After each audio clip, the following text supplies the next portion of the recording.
Herkese merhaba arkadaşlar, kanalımıza hoş geldiniz. Gübsü Özay'ın doğum gününü Barış Arduç böyle kutladı. Barış Arduç, eşi Gübsü Özay'ın 41. doğum gününü sosyal medya üzerinden romantik bir paylaşım yaparak kutladı. Gübsü Özay'ın 41. yaşına girmesiyle birlikte keyifli bir doğum günü kutlaması gerçekleştirildi.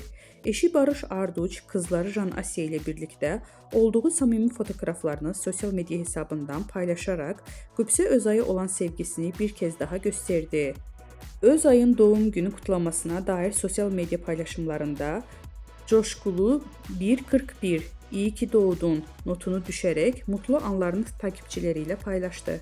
Bu güzel aile anlarını sosyal medya üzerinden büyük bir yankı uyandırırken Barış Arduç Gübsü Özay çiftinin mutluluğu gözleri önünde sergiledi.